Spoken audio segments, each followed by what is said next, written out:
ఉందో, అది మాయ అనుకోవచ్చు, మనస్సు అనుకోవచ్చు, బుద్ధి అనుకోవచ్చు, సో మన గత జన్మల నుంచి తెచ్చుకున్న కర్మ అనుకోవచ్చు, ఏదైతే ఆ గ్యాప్ ఉందో ఆ శరీరం నుంచి ఆ ఆత్మ వరకు ప్రయాణం చేసే ఒక మార్గం ఏదైతే ఉందో, నేను శరీరమే కాకుండా నేను మనస్సు బుద్ధి ఆత్మనై ఉన్నాను అని తెలుసుకునే ఒక మార్గం ఏదైతే ఉందో, అది భక్తి మార్గం కావచ్చు, కర్మయోగం కావచ్చు, ధ్యానయోగం కావచ్చు, జ్ఞానయోగం కావచ్చు. కానీ ఆ మార్గం ద్వారా నేను శరీరంతో పాటు ఆత్మనై ఉన్నాను అని తెలుసుకునే ఏకైక జ్ఞానమే మనకు ధ్యానం ద్వారా తెలుసుకుంటున్నాం.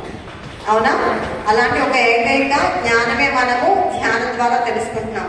ఇప్పుడు ఆమె చెప్పారు, నేను 2 పిల్లల్ని కోల్పోయి నా కర్మఫలం చేత నేను 2 బిడ్డలకి జన్మనిచ్చి ఆ బిడ్డలిద్దరిని పోగొట్టుకున్న తర్వాత, సో నేను ప్రతిరోజు భగవంతుడిని, ఆమె ఒక పేరు పెట్టుకున్నారు వెంకటేశ్వర స్వామి.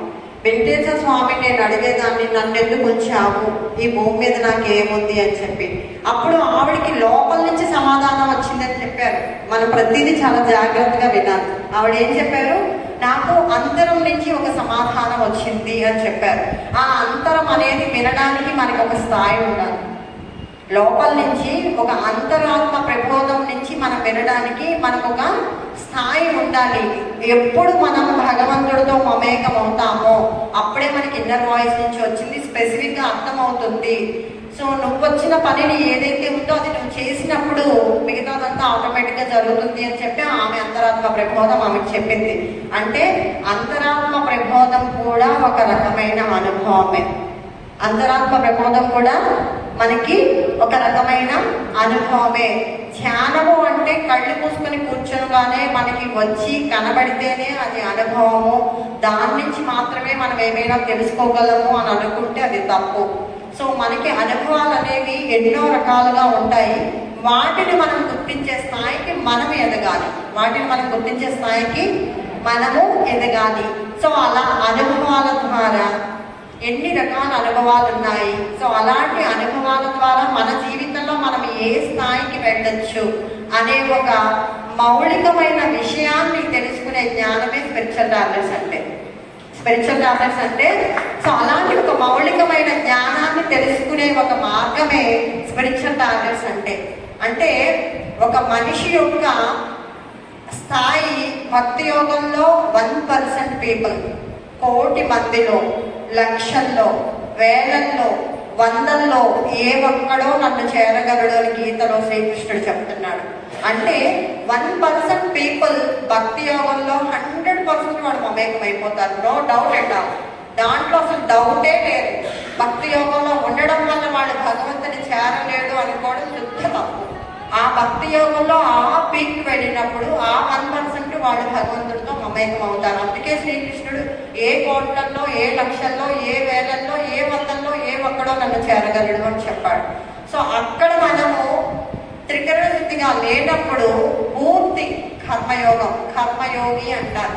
కర్మను చేస్తూ పనే భగవంతుడిగా చూసే దాంట్లో కూడా మనం భగవంతుడి రీచ్ అవుతాం. అది కర్మయోగి. సో అక్కడి నుంచి వచ్చేటప్పటికి ధ్యాన యోగి. సో బాహ్యంగా ఏమీ లేవు, అంతరంలోనే అంతా ఉంది. సో అంతఃకరణ శుద్ధితో మనం మన లోపల మమేకం అయితే మన లోపల ఉన్న దివ్య జ్ఞాన ప్రకాశాన్ని, భగవత్ చైతన్యాన్ని మనం తెలుసుకోగలుగుతాము అని గంటలు సాధన చేసి మనం లోపల ఉన్న భగవంతుడితో మమేకం చెందడం ధ్యాన యోగి. ఎప్పుడైతే వాడికి భక్తి యోగము, కర్మయోగము, ధ్యాన యోగము పూర్తవుతుందో అప్పుడు పరిశుద్ధమైన జ్ఞానంతో ఉంటారు.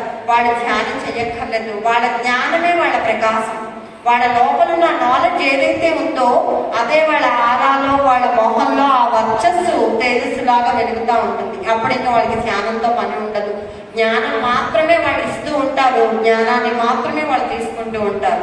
సో ఈ 4 యోగాలకి సంబంధించి భక్తి యోగంలో ఉన్న, కర్మయోగంలో ఉన్న, ధ్యాన యోగంలో ఉన్న, సో అల్టిమేట్గా మనం జ్ఞానవంతులం అవ్వడమే మనం తెలుసుకోవాలి. అలాంటి పరిపూర్ణమైన జ్ఞానాన్ని తెలిపే ఒక విశిష్టమైన అంశమే స్పిరిచువల్ ట్రావెలర్స్ అంటే. అలాంటి ఒక విశిష్టమైన ఒక అంశం అంటే ఆ జ్ఞానాన్ని తెలుసుకోవడం.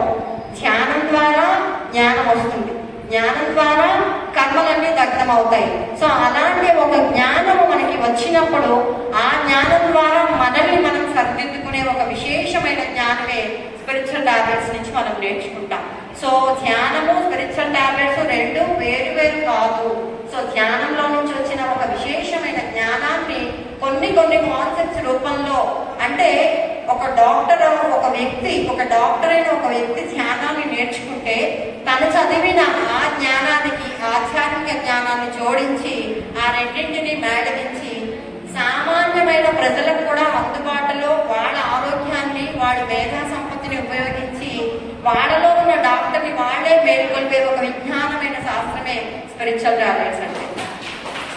సో అలాంటి ఒక స్పిరిచువల్ టాబ్లెట్స్ మీద ఇవాళ మనము ఎంతైనా మనం చెప్పుకోవడానికి మనకి సమయం ఉంది. సో దానికి ఒక బేసిక్స్ మనం ఇవాళ చెప్పుకుందాం. ఎందుకు